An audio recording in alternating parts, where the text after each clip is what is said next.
आज के शाम जो गुड फ्राइडे की शाम है, आप सबका स्वागत है। आज मैं आपके सामने क्रूस पर यीशु मसीह के कहे गए 7 वचनों में से उसका 6वां वचन जो है उसके बारे में मैं चर्चा करूंगा, जो कि हम पाते हैं योना रचित सुसमाचार उसका 19 अध्याय 28 से 30 पद में। वहाँ इस प्रकार लिखा है, इसके बाद यीशु ने यह जानकर कि अब सब कुछ हो चुका, इसलिए कि पवित्र शास्त्र की बात पूरी हो, कहा, मैं प्यासा हूँ। वहाँ एक सिरके से भरा हुआ बर्तन धरा था, इसलिए उन्होंने सिरके के भिगोए हुए पनसोक्ता को जूफे पर रखकर उसके मुंह से लगाया। जब यीशु ने वह सिरका लिया तो कहा, पूरा हुआ, और सिर झुकाकर प्राण त्याग दिए। जो मैं आज आपके बीच में चर्चा करूंगा वो है 30 पद। वहाँ लिखा है, जब यीशु ने वह सिरका लिया तो कहा, पूरा हुआ। यहाँ पर पूरा हुआ से क्या हम समझते हैं? पूरा हुआ शब्द जो है वो यूनानी भाषा में उसको लिखा है, उसका उल्लेख जो है टेटलस्टाई के नाम से, टेटलस्टाई शब्द से उसका उल्लेख हुआ है। और यही शब्द जो है हम 28 पद में भी देखते हैं, अब सब कुछ हो चुका। उसका मतलब ये है, वहाँ पे भी टेटलस्टाई शब्द का इस्तेमाल हुआ है। सो इन दोनों पदों को देखकर हम इस बात को जानने की कोशिश करेंगे कि जब यीशु ने कहा पूरा हुआ, उसका क्या मतलब है। पूरा हुआ तो क्या पूरा हुआ? 28 पद में देखते हैं, वहाँ लिखा है, इसके बाद यीशु ने ये जानकर कि अब सब कुछ हो चुका। अब सब कुछ हो चुका यानी सब कुछ जो यीशु मसीह जानते जो यीशु मसीह जानते थे जो होने वाला है वो पूरा हुआ। यीशु मसीह क्या जानते थे इसके बारे में जब हम देखेंगे, यूहन्ना रचित सुसमाचार उसका 18 अध्याय उसके 4 पद में इस बात, 4 और 5 पद में इसका वर्णन है। जब यीशु मसीह को पकड़ने के लिए याजक और पूरे रोमी सैनिक आए थे, तब वहाँ पर इस बात का चर्चा हुई। वहाँ इस प्रकार लिखा, यूहन्ना रचित सुसमाचार 18 अध्याय उसका 4 पद में, तब यीशु उन सब बातों को जो उस पर आने वाली थी जानकर निकला और उनसे कहने लगा, किससे ढूंढते हो? यानी यीशु मसीह उन सब बातों को जो उस पर आने वाली थी वो जानते थे। उसी पद को 28 पद में देखिए, योना 19:28 में भी इसी बात को लिखा गया है। इसके बाद यीशु ने यह जानकर कि अब सब कुछ हो चुका। सो इन दो पदों को हम देखकर इस बात का निष्कर्ष निकाल रहे हैं कि जो क्रूस पर बातें होने वाली थी या उस पर पकड़वाने के बाद जो कुछ बातें होनी थी वो बातें पूरी हो गई। सो ये बातें जो पूरी हुई उनमें ये भी जो उनका जो दुख सहना था, जो उनके साथ बर्ताव किया गया क्रूस पर, उन सब बातों का वर्णन है। लेकिन ये सब क्या क्या हुआ, और यीशु मसीह ने उस पूरे वृत्तांत में यानी क्रूस के उस जो समय उनका क्रूस पर बीता था, उस समय उन्होंने क्या पूरा किया, उसके बारे में हम चर्चा करेंगे। हम यहाँ पर देखते हैं कि जो विशेषकर जो टेटलस्टाई शब्द जो इस्तेमाल किया गया, उसका मतलब ये है कि पूरा करना, समाप्त करना, सिद्ध करना या संपन्न करना है। सो यीशु मसीह ने क्या संपन्न किया, उन्होंने क्या पूरा किया, इस बात पे हम यहाँ पर देखेंगे। जब हम इस बात को एक और बात ध्यान दें, जब परमेश्वर ने दुनिया बनाने के समय उन्होंने कहा कि पूरा हुआ, और जो कुछ बनाया उन्होंने कहा अच्छा हुआ, यानी अपने सारे काम को पूरा करने के बाद उन्होंने विश्राम किया। वैसे ही यीशु मसीह भी क्रूस पर हमारे पापों की क्षमा और चुने हुए लोगों के उद्धार के लिए मुक्ति का कार्य को पूरा करने के बाद उन्होंने आराम किया और उन्होंने कहा टेटलस्टाई का मतलब है कि संपन्न करना, पूरा करना। तो उन्होंने पूरा किया या समाप्त करना।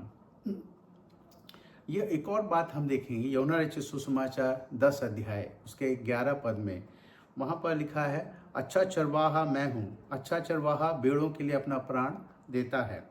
अच्छा चरवाहा भेड़ों के लिए अपनी जान दे देता है। तो यूहन्ना यहाँ पे इस बात को भी बताना चाह रहे हैं कि यीशु मसीह इस बात को जानते थे। जैसे इसीलिए उन्होंने कहा कि अच्छा चरवाहा भेड़ों के लिए अपना प्राण देते, यानी यीशु मसीह का उद्देश्य अपने भेड़ों के लिए प्राण देना। सो क्रूस पर जो उनके साथ जो बीता और अंतिम समय में जब उन्होंने प्राण त्याग दिया, ठीक उससे पहले उन्होंने कहा पूरा हुआ। सो ये बातें हमें ये दर्शाती हैं कि क्रूस पर किए हुए कार्य, जो क्रूस पर जो हुआ, जो भी कुछ घटना घटी, उन सब बातों को वहाँ पर कहा गया है कि पूरा हुआ। और पूरा होने का मतलब क्रूस पर जो बातें हुई उनमें वहाँ पर क्या बात पूरी हुई। तो इस बात को हम समझने के लिए हम देखेंगे, चार बातों को देखेंगे। पहली बात कि यीशु मसीह ने क्रूस पर पवित्र शास्त्र के बातों को पूरा किया, और दूसरा यीशु मसीह ने परमेश्वर के व्यवस्था को पूरा किया। तीसरा, यीशु मसीह ने परमेश्वर की इच्छा को पूरा किया। इन तीन बातों पर आज हम चर्चा करेंगे। यीशु मसीह 29 ईस्वी में 33 वर्ष की आयु में क्रूस पर बलिदान हो गए। वे गलील में एक शांतिपूर्ण जीवन बिता सकते थे, लेकिन ये जानते हुए भी कि यहूदी नेता उन्हें मारने की योजना बना रहे थे, वे परमेश्वर की इच्छा पूरी करने के लिए यरूशलेम आए। उन्हें बंदी बना लिया गया और क्रूस पर चढ़ा दिया गया। लेकिन हम में से कई लोग जो खुद को मसीह का अनुयायी कहते हैं, एक आराम पसंद जिंदगी जीते हैं, घर बनाते हैं, धन दौलत जमा करते हैं और अपनी ही इच्छाओं को पूरा करते रहते हैं। जिस प्रभु का हम अनुसरण करते हैं, उनकी इच्छा और उनके दृष्टिकोण को जानने की हमें आवश्यकता है, ताकि हम अपने जीवन में उनके दृष्टिकोण को पूरा कर सकें। पहला जो चीज़ हम देखेंगे, यीशु मसीह ने पवित्र शास्त्र की बातों को पूरा किया। यीशु का सर्वकालिक उद्देश्य धर्मशास्त्र को पूरा करना है। पद 28 में उन्होंने पवित्र शास्त्र को पूरा करने के लिए कहा, मैं प्यासा हूँ। क्रूस पर उनके द्वारा कहे गए अंतिम शब्द पवित्र शास्त्र को पूरा करने के लिए था। जब उन्होंने इस शब्द को कहा, उसके बाद जो सिरका उन्होंने पिया, जब सब कुछ पूरा हो गया, तब उन्होंने कहा कि पूरा हुआ। दूसरी बात हम देखेंगे कि व्यवस्था के अनुरूप एक पूर्ण धार्मिकता को पूरा उन्होंने क्रूस पर किया। यानी जो धार्मिकता परमेश्वर की हम देखने को, उस परमेश्वर की धार्मिकता जो होना चाहिए था, उस धार्मिकता को हमने वहाँ पे पूरा होते हुए देखा। क्योंकि परमेश्वर ने हमें व्यवस्था दिया, व्यवस्था उन्होंने इसलिए दिया कि उसको हम पूरा करें, लेकिन हम व्यवस्था को पूरा नहीं कर पाए, हम चूक गए।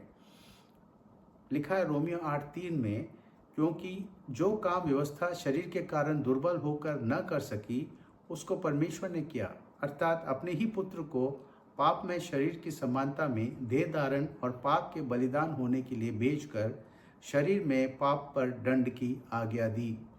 सो शरीर में हमने व्यवस्था को पूरा नहीं किया जो कि हमें पूरा करना था, और उस व्यवस्था को पूरा करने के लिए यीशु मसीह जो अनंत परमेश्वर हैं, उन्होंने देह धारण किया, वो मनुष्य बने, ताकि मनुष्य के समानता में, यहाँ लिखा है कि पाप में शरीर की समानता में, हमारे इस शरीर के समानता में उन्होंने इस संसार में उन्होंने देह धारण किया, और इसी शरीर में उस शरीर में ही उन्होंने पाप के बलिदान, शरीर में पाप पर दंड की आज्ञा पूरा किया। यानी जो उन्हें दंड मिला, जो सज़ा उन्होंने क्रूस पर पूरा किया, उन्होंने अपने शरीर में उसको पूरा किया, ताकि जो शरीर में हमने पाप किया है, शरीर के द्वारा वो पाप का सज़ा उन्होंने पूरा क्रूस पर ले लिया। व्यवस्था ये दिखाता है कि हम शारीरिक रूप से कमज़ोर हैं, हम व्यवस्था का पालन नहीं कर सके, इसलिए हमने व्यवस्था बनाने वाले के विरुद्ध पाप किया है। व्यवस्था के द्वारा ही हमें पाप का ज्ञान होता है, जैसे कि हम पाते हैं रोमियो उसके 3:20 में, इसलिए कि व्यवस्था के द्वारा पाप की पहचान होती है। आदम और हव्वा से कहा गया था कि वे अच्छाई, भले और बुरे के ज्ञान के पेड़ का फल ना खाएं, लेकिन उन्होंने इस आज्ञा को तोड़ा और इस तरह दुनिया में पाप का प्रवेश हुआ। सो हमने व्यवस्था को पूरा नहीं किया, लेकिन यीशु मसीह ने व्यवस्था को पूरा किया, और इससे परमेश्वर पिता प्रसन्न भी हुए। क्योंकि मत्ती 17:5 में हम देखते हैं, वहाँ पे लिखा है, परमेश्वर जो आकाशवाणी हुई थी, उसमें परमेश्वर ने कहा, ये मेरा प्रिय पुत्र है जिससे मैं प्रसन्न हूँ, इसकी सुनो। हमने परमेश्वर को व्यवस्था का पालन करके प्रसन्न नहीं किया, हमने उसको व्यवस्था को पूरा न करने के द्वारा हम परमेश्वर के विरुद्ध हमने पाप किया है। यीशु मसीह व्यवस्था को पूरा करने के लिए आए थे। लिखा है मत्ती 5:17 में, यह न समझो कि मैं व्यवस्था या भविष्यवक्ताओं की शिक्षाओं को लोप करने आया हूँ, लोप करने नहीं परंतु पूरा करने आया हूँ। सो क्रूस पर जब हम देखते हैं जो व्यवस्था था, उस पूरे अपने जीवन में उन्होंने उस व्यवस्था को पूरा किया, और क्रूस पर भी वो एक आज्ञाकारी पुत्र होकर उन्होंने पूरा व्यवस्था का पालन किया। मनुष्य के रूप में प्रकट होकर उसने स्वयं को दीन किया और मृत्यु तक, हाँ, क्रूस की मृत्यु तक वो आज्ञाकारी बना रहा। फिलिपियों 2:8 में इस बात को बहुत खूबसूरत से पौलुस प्रेरित ने पवित्र आत्मा के सामर्थ्य के द्वारा व्यक्त किया। वहाँ पे लिखा फिलिपियों 2:8 में, और मनुष्य के रूप में प्रकट होकर अपने आप को दीन किया और यहाँ तक आज्ञाकारी रहा कि मृत्यु, हाँ, क्रूस की मृत्यु भी सह ली। सो जहाँ आदम हव्वा ने आज्ञा को तोड़ा, आज्ञा नहीं माना, वहाँ पर यीशु मसीह ने पूरा आज्ञा को मानते हुए उन्होंने व्यवस्था को पूरा किया, क्रूस की मृत्यु सह लिया। उन्हें दफनाया गया और तीसरे दिन वे मृतकों में से जी उठे और व्यवस्था की धार्मिकता यहाँ पर पूरी हुई। उन्होंने पूरा व्यवस्था का पालन किया, और जो हमने तोड़ा, हमने जो पाप किया परमेश्वर के विरुद्ध, हमारे पाप उसने अपने पर लेकर, और परमेश्वर का क्रोध हम पर था, उसने अपने पर लेकर उसने परमेश्वर की धार्मिकता को पूरा किया, जिसके कारण हम धर्मी ठहराए जाते हैं। यानी जो परमेश्वर की धार्मिकता के कारण हमको सज़ा मिलना था, वो सज़ा यीशु मसीह ने अपने पर ले लिया, और वहाँ पर परमेश्वर की धार्मिकता पूरी होती है। यीशु मसीह एक पवित्र स्वभाव बना के रखे और पूर्ण आज्ञाकारिता दिखाए उन्होंने, और मृत्यु को दंड सह लिया। धार्मिकता की ये मांग थी कि मनुष्य द्वारा व्यवस्था का पालन न करने का जो दंड है, उसका निपटारा ठीक उसी अनुपात में किया जाए। यीशु मसीह ने परमेश्वर की इच्छा पूरी की। तीसरी बात हम देखेंगे, उन्होंने अपने देह धारण, अपमान और तिरस्कार सहने, असहनीय पीड़ा झेलने और मृत्यु को स्वीकार करने के द्वारा परमेश्वर की इच्छा को पूरा किया। यीशु मसीह का इस संसार में, इस देह शरीर में आना, मनुष्य के शरीर के समानता में आना, एक बहुत बड़ा परमेश्वर का योजना था कि वो हमारे लिए हर प्रकार के दुख और दर्द और हमारे भावनाओं को समझ सके, और जो कुछ हमने किया उसका सज़ा उन्होंने क्रूस पर लिया। इब्रानियों की पत्री उसका 10 अध्याय 9 पद में इस प्रकार लिखा है, फिर यह भी कहता है, देख मैं आ गया हूँ ताकि तेरी इच्छा पूरी करूँ। ये बात ये दर्शाने के लिए कही गई थी कि यीशु ने परमेश्वर की इच्छा पूरी की। ये वही इच्छा है जिसे उन्होंने अपने चुने हुए लोगों के पवित्रीकरण के लिए अपने शरीर को एक ही बार सदा के लिए अर्पित करके पूरा किया। इब्री 10 उसके 10 पद में लिखा है, उसी इच्छा से हम यीशु मसीह की देह के एक ही बार बलिदान चढ़ाए जाने के द्वारा पवित्र किए गए।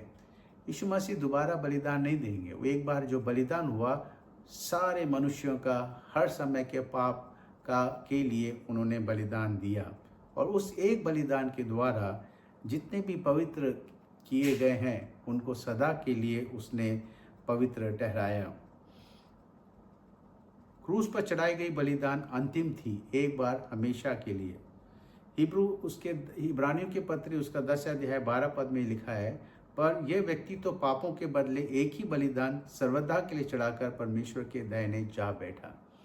सो यीशु मसीह ने बलिदान दिया और मृतकों में से जी उठे और परमेश्वर के दाहिने जा बैठे। दाहिने जा बैठने का मतलब है कि परमेश्वर के पास, यानी जो सामर्थ परमेश्वर का है वो सामर्थ उनके पास भी है। और हम देखते हैं कि इन सब बातों के द्वारा हमारा छुटकारा के लिए जो कार्य करना था वो सब यीशु मसीह ने क्रूस पर पूरा किया।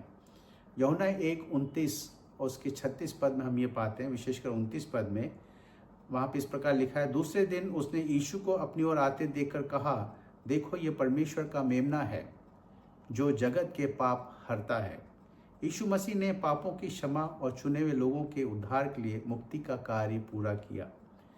पाप, उसके श्राप और दंड से मुक्ति का काम पूरा किया, ताकि हमें पूर्ण प्रायश्चित और पूरी माफ़ी मिले और परमेश्वर के साथ मेल मिलाप और शांति स्थापित हो।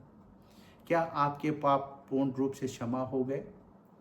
ये बलिदान जो केवल एक बार चढ़ाया गया उन लोगों को हमेशा के लिए सिद्ध बनाता है जिन्हें पवित्र उसने किया है। यीशु मसीह ने एक ही बार में क्रूस पर हमारे पापों का दंड चुका दिया और वह दफनाए गए और मृतकों में से जी उठे ताकि हमें मुफ्त में अनंत जीवन दे सके। क्या आपके पास अनंत जीवन है? मैं इस बात को खुशी से कह सकता हूँ कि जिस दिन मैं मरूंगा उस दिन मैं परमेश्वर के पास रहूँगा, क्योंकि मेरे पास अनंत जीवन है। मैं इस बात को भी स्वीकार करता हूँ बड़े आनंद के साथ कि मेरे पाप पूर्ण रूप से क्षमा हुए। वो इसलिए हुए क्योंकि लिखा हुआ है वचन में, वो तो हम तो सब के सब भेड़ के समान भटक गए, हम में से हर एक ने अपना अपना मार्ग लिया, लेकिन परमेश्वर ने हम सब का धर्म का बोझ उसी पर ला दिया। यीशु मसीह ने मेरा अधर्म का बोझ परमेश्वर ने मेरे अधर्म का बोझ यीशु मसीह पर ला दिया। यीशु मसीह ने स्वेच्छा से मेरे पाप का बोझ अपने पर लेकर वो क्रूस पर मर गए और वो गाड़े गए और मृतकों में से जी उठे। इस बात पर विश्वास करने के द्वारा मैंने अपने पापों की पूर्ण क्षमा प्राप्त की और इसी विश्वास के द्वारा परमेश्वर ने मुझे अनंत जीवन दिया है। लिखा है यूहन्ना उसके पहला यूहन्ना उसके 5 और 13 पद में, मैंने ये बातें इसलिए लिखी कि तुम जानो कि अनंत जीवन तुम्हारा है। परमेश्वर चाहता है कि आप सब इस बात से निश्चिंत हो कि आपके पाप क्षमा हो गए हैं और आपके पास अनंत जीवन है। और इसके लिए आपको विश्वास करना है कि यीशु मसीह हमारे पापों का दंड का कीमत चुकाने और हमारे लिए स्वर्ग में एक स्थान खरीदने के लिए वह क्रूस पर मरे और मृतकों में से जी उठे। क्या आप इस बात पर यकीन रखते हैं?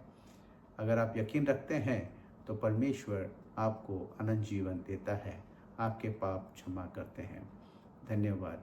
प्रभु यीशु मसीह आपको आशीष दे। पिता परमेश्वर, धन्यवाद देते हैं आज के इस वचन के लिए। इस पर आशीष दीजिएगा। जिन्होंने इस वचन को सुना है प्रभु जी, उनको विश्वास करने में आप सहायता करें, आश्वासन देने में सहायता करें कि अपने पापों को गंभीरता से लें, क्योंकि हमारे पाप के कारण हमने परमेश्वर के विरुद्ध हमने परमेश्वर से जो संबंध हमारा होना चाहिए था वो संबंध हमारा हमेशा के लिए टूट गया है। उस पुनः संबंध को स्थापित करने के लिए, उसके साथ मेल मिलाप करने के लिए जो पाप बीच में हमारा रुकावट है, उसको आपने यीशु मसीह पर लाद दिया और स्वेच्छा से उसे उठाकर क्रूस पर मर गए और मृतकों में से जी उठे। इस बात के लिए मैं धन्यवाद देता हूँ। यही बात समझने के लिए आप प्रत्येक की सहायता करें ताकि प्रभु जी वो आपके साथ अनंत काल का संबंध बना सकें और अनंत जीवन के वारिस हो सकें। प्रार्थना यीशु मसीह के पवित्र और सामर्थ्य नाम में मांगते हैं, आमीन। धन्यवाद।